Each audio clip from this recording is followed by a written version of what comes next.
Thanks very much, guys. You know, when we think St. Patrick's Day, we traditionally think of the traditional Guinness. But you know what? In BC, we love our craft beer. We've got local options that fit the bill. Coming up next, live from Legacy Liquor in Athletes Village. Stay with us.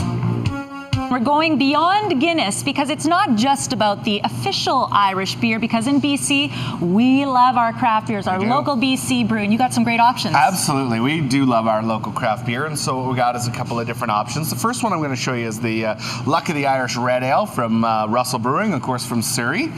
So we tried the Smithwick's Red Ale from Ireland, so this is kind of their take on it. Very refreshing. Nice and clean, well made. Very effervescent. Absolutely. Yeah, a little less like thick than Smithwick's. The other one I wanted to show you is the Mill Street Cobblestone Stout.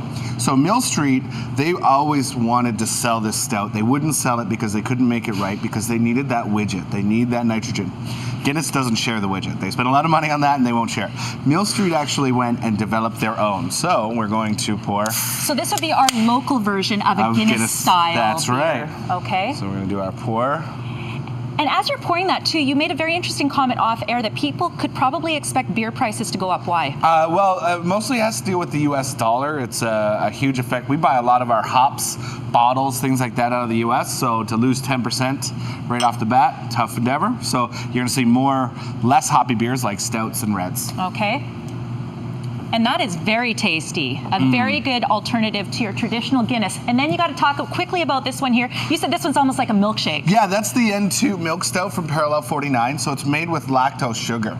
And so yeah, essentially it's a milkshake beer. How many calories? Fair amount of calories, but you know what? When it's St. Patrick's Day, let's not bother counting those. Didn't you say something like 400 calories? Yeah, about that. Just 400 calories. But it's definitely a treat, as many people will be indulging this St. Patrick's Day, Riaz. A reminder, just please get home safely. Be responsible, especially if you are imbibing in the beer. And let's say no to green beer. No to green beer. Don't bother that. Nobody needs to drink bad beer dyed green. More details on Legacy. Swing on by here, Athletes Village. They know their stuff.